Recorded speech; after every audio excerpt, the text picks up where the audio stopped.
రోజు ఈ రాత్రి శిలువ ధ్యానపు ఆరాధన కూడికకు కూడి వచ్చిన మీ అందరికీ మన ప్రభువు మన రక్షకుడైన యేసుక్రీస్తు ప్రశస్తమైన నామమును బట్టి అందరికీ నా హృదయపూర్వకమైన వందనాలు తెలియచేస్తా ఉన్నాను. క్రీస్తునందు ప్రియ సహోదరి సహోదరులారా, ఈ రాత్రికాల సమయమందు దైవ సన్నిధానమునకు చేరి వచ్చిన మనమందరం కూడా ఇప్పటి వరకు మరి చక్కటి ఆత్మీయమైన సంకీర్తనలతో పరిశుద్ధ నామాన్ని ఇప్పటి వరకు స్తుతించి ఆరాధించి ఉన్నాం. ఈ 31వ రోజు శిలువ ధ్యానపు ఆరాధనకు చేరి వచ్చి ఉన్న మనలందరినీ పరిశుద్ధాత్మ దేవుడు ప్రేరేపించి ప్రేమించి ఈ రాత్రి ఆయన మనకు అనుగ్రహించినటువంటి ధ్యాన వాక్యము అందరూ కూడా మీ వద్ద ఉన్న పరిశుద్ధ గ్రంథాన్ని తెరవండి. యెషయా గ్రంథము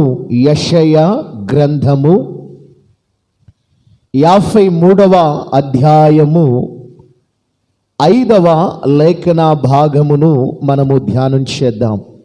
మన అతిక్రమ క్రియలను బట్టి, పరిశుద్ధ గ్రంథములో రాయబడిన మాటలు ఏమిటంటే, మన అతిక్రమ క్రియలను బట్టి అతడు గాయపరచబడ్డాడు. మన దోషాలను బట్టి అతడు నలగగొట్టబడ్డాడు. మన సమానార్థమైన శిక్ష అతని మీద పడెను. అతడు పొందిన దెబ్బల చేత మనకు స్వస్థత కలుగుచున్నది. క్రీస్తునందు ప్రియ సహోదరి సహోదరులారా, గత 30వ రోజు శిలువ ధ్యానపు ఆరాధనలో గత రాత్రి నేను మీకు ధ్యానము చేసినటువంటి ధ్యాన వాక్యము ఏమిటంటే, అతన్ని నలగగొట్టుటకు పరలోకములో ఉన్నటువంటి తన తండ్రికి ఇష్టమాయను అని గత రాత్రి ఎన్నో విషయాలు 30వ రోజు శిలువ ధ్యానపు ఆరాధనలో గత రాత్రి ఎన్నో విషయాలు నేను మీతో మాట్లాడాను. యేసుక్రీస్తు వారు కల్వరి శిలువలో తాను నలగగొట్టబడడానికి గల కారణం ఏంటి? ఆయన ఎందు నిమిత్తము నలగగొట్టబడ్డాడు? ఆయనను ఎవరెవరు ఏ విధముగా నలగగొట్టారు? నలగగొట్టబడటం తన తండ్రికి ఎందుకు ఇష్టమయ్యింది అనే విషయాన్ని గత రాత్రి వర్తమానంలో ఎన్నో విషయాలు నేను మీకు ధ్యానం చేశాను. పిల్లరా, తిరిగి ఈరోజు ఈ రాత్రి కాలమందు నేను మీకు ధ్యానము చేయబోతున్న ధ్యాన వాక్యం యొక్క మూల అంశం ఏంటంటే,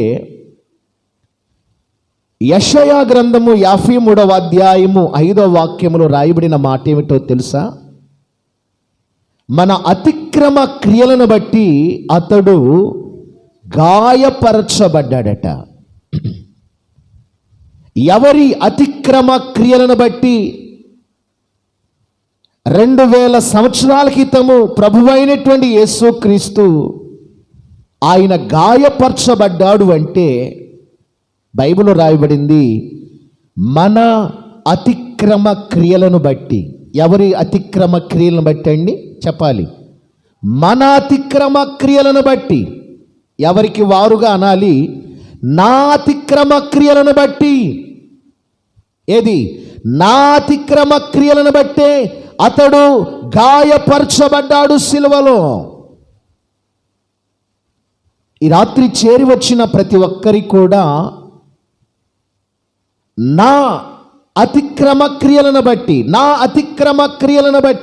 నా పాపమును బట్టి, నేను చేసిన అన్యాయాన్ని బట్టి, నేను చేసిన నేరమును బట్టి ఇదిగో నన్ను బట్టి అతడు సిలువలో గాయపరచబడ్డాడు అని ఎవరికి వారిమిగా ప్రశ్నించుకోవలసినటువంటి సమయం ఇది. ఈ రాత్రి నేను కూడా మరి యేసుక్రీస్తు వారు గాయపరచబడడానికి గల కారణాలు ఏమిటి అనే విషయాన్ని ఈ 31వ రోజు శిలువ ధ్యానపు ఆరాధనలో జస్ట్ ఒక 20 నిమిషాలు మాత్రమే దేవుని యొక్క మాటలు నేను మీతో చెప్పాలని ఆశపడుతున్నాను. ఆయన ఎందుకు గాయపరచబడ్డాడు?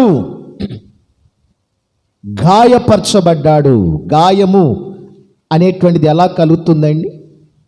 ఎవరైనా మనలను బలమైన దానితో ఎవరైనా మనల్ని కొడితే ఆ కొట్టిన చోట ఏమి ఏర్పడుతుందండి?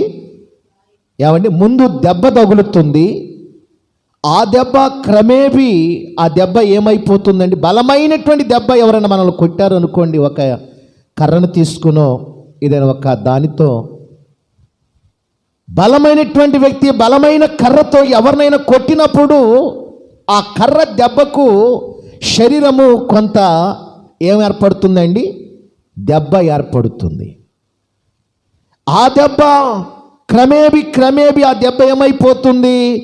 గాయముగా మార్చబడుతుంది. అదే దెబ్బ గాయముగా మార్చబడుతుంది.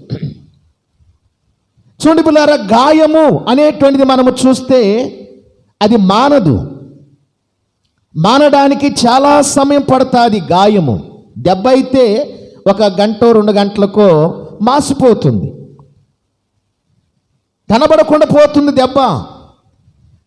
కానీ గాయము మానదే. గాయము మానాలంటే చాలా సమయం తీసుకుంటుంది. దేవునికి మహిమ కలుగును గాక. హల్లెలూయా. యేసుక్రీస్తు వారి యొక్క శరీరము మీద, యేసుక్రీస్తు వారి యొక్క దేహము మీద బలమైనటువంటి రోమా సైనికుడు ఒకడు కొరడా తీసుకొని ఆయన వీపు మీద ఎన్ని దెబ్బలు కొట్టాడండి? ఏమండి, ఒకటి తక్కువ 40 దెబ్బలు కొట్టాడు. అంటే 39 దెబ్బలు కొట్టాడండి. 1 కాదు 2 కాదు. ముందు దెబ్బలు కొట్టాడు. ఆ దెబ్బ శరీరానికి ఏమైపోయింది? కొంత సమయానికి గాయము ఏర్పడింది. ఎక్కడైతే కొరడా దెబ్బ తగిలిందో దేహము మీద, ఎక్కడైతే దేహము మీద కొరడా దెబ్బ తగిలిందో, బలమైన దెబ్బలు ఎక్కడైతే దేహం మీద తగిలాయో కొంత సమయానికి ఆ దెబ్బలు గాయాలుగా మార్చబడ్డాయి. గాయము అనేటువంటి త్వరగా మానిపోదు. యేసుక్రీస్తు వారి యొక్క జీవితాలను మనము చూస్తే కొరడా దెబ్బలైన కొంత సమయానికి మానిపోయినాయి, కానీ హృదయానికి కలిగినటువంటి గాయం, హృదయానికి తగిలిన దెబ్బలు సామాన్యంగా అవి సమసిపోవండి. ఒక దెబ్బ కొడితే కొంత కాలానికి ఆ దెబ్బ మాసిపోతుంది. కానీ ఎవరైనా ఏదైనా మాట అంటే ఆ మాట ఎలా ఉంటుందండి? హృదయానికి జీవిత కాలము గుర్తు ఉంటుంది. అదే గాయము. గమనించండి పిల్లారా, యేసుక్రీస్తు వారు ఎందుకు అతడు గాయపరచబడ్డాడు అంటే, నెంబర్ 1, మన అతిక్రమ క్రియలను బట్టి అతడు గాయపరచబడ్డాడు. ఎందుకు గాయపరచబడ్డాడు తెలుసా? బైబిల్లో రాయబడిన మాట ఏందో తెలుసా? రోమీలకు రాసిన పత్రిక చూడండి, 3వ అధ్యాయము 11వ వాక్యము. రోమీలకు రాసిన పత్రిక 3వ అధ్యాయము 11వ వాక్యము.